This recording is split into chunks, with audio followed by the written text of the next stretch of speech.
بسم اللہ الرحمن الرحیم۔ السلام علیکم ویورز، آپ دیکھ رہے ہیں اپنا favourite YouTube channel mister history. پچھلی ویڈیو میں ہم نے آریاؤں، پشاجوں اور یکشا کے متعلق تفصیلات فراہم کی تھی۔ کشمیر چیپٹر کی اس ایپیسوڈ میں ہم آپ کو بتائیں گے کہ کشمیر میں سیاسی تاریخ کا آغاز کس دلچسپ واقعہ سے ہوا۔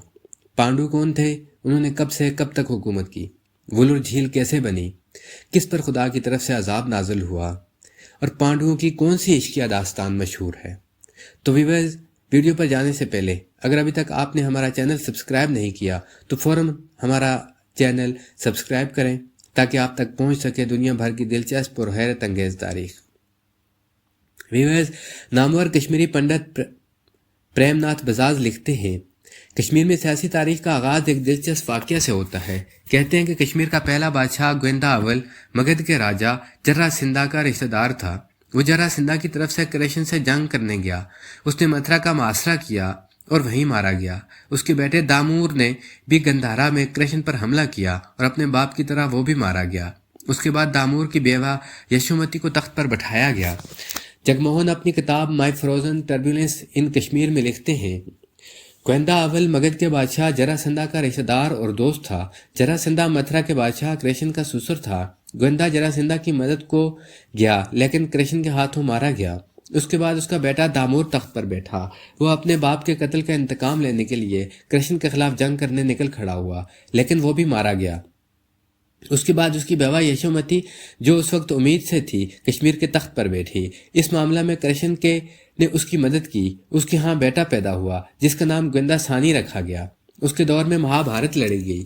گویندا ثانی کے بعد 43 راجاؤں نے کشمیر پر حکمرانی کی، حتیٰ کہ اشوک اعظم نے 273 قبل مسیح میں کشمیر کو تسخیر کر کے اپنی قلمرو میں شامل کر لیا۔ اشوک نے 273 قبل مسیح سے 232 قبل مسیح تک 41 سال کشمیر پر حکمرانی کی۔ اشوک کی حکمرانی کے متعلق الگ سے ویڈیو آپ کے لیے پیش کی جائے گی۔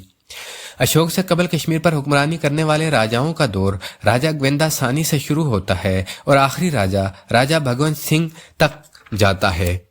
ان راجاؤں کے متعلق ہم اپنی پچھلی ایک ساتھ میں تفصیل سے بیان کر چکے ہیں۔ کلن کے مطابق کشمیر کے متمدن انسان کی تاریخ 2450 قبل مسیح سے شروع ہوتی ہے، جب گویندا اول تخت نشین ہوا۔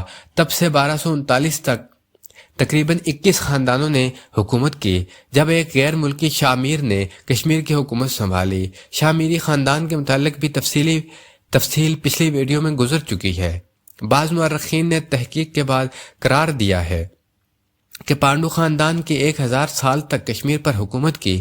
مورخ محمد دین فوک نے بتایا ہے کہ پانڈو خاندان 65 کلجک سے 1059 کلجک تک 994 سال حکمران رہا۔ تاہم ان حکمرانوں میں سے سوائے رام دیو کے کسی کو شہرت حاصل نہ ہوئی۔ کشمیر میں ان راجاؤں کے جو آثار چھوڑے ہیں وہ ان کی عظمت اور شان و شوکت پر دلالت کرتے ہیں۔ متعدد مقامات پر پانڈو خاندان کی تعمیرات کے کھنڈرات اب تک موجود ہیں۔ ان کے کھنڈرات کو کشمیری زبان میں پانڈو لرا کہا جاتا ہے، یعنی پانڈوؤں کی عمارات۔ مارتن کے کھنڈرات اور اسلام آباد کے نواح میں ووڈر کی سطح مرتفع پر بنی ہوئی عمارات کی تعمیر دیکھ کر عقل حیران رہ جاتی ہے۔ یہ عمارات مکمل طور پر پتھر کی بنی ہوئی ہیں۔ کئی گز لمبے اور چوڑے پتھروں کو نہایت خوبصورتی سے تراش کر دیواروں میں جوڑا گیا ہے۔ ان عمارات کو دیکھ کر اس بات کا یقین کرنا پڑتا ہے کہ پانڈوؤں کے پاس کوئی ایسی ترقی یافتہ فن موجود تھا جس کے ذریعے ان بھاری بھرکم پتھروں کو بلندیوں تک چھوڑا جاتا تھا۔ کشمیر میں پانڈوؤں کے زمانے کی بعض داستانیں اور لوک کہانیاں بہت مشہور ہیں۔ ان میں ہئی مال اور ناگرائے کی عشقیہ داستانیں خاص طور پر قابل ذکر ہیں۔ تو ویورز، یہ تھی آج کی ہماری ویڈیو جس میں آپ نے ہم سے پانڈوؤں کے متعلق سنا۔ تو ویورز، آپ کو ویڈیو کیسی لگی ہمیں کمنٹس میں ضرور بتائیے گا۔ چینل کو سپورٹ کرنے کے لیے سبسکرائب کا بٹن دبانا مت بھولیے گا۔ ہمیں دیجیے اجازت، فی امان اللہ۔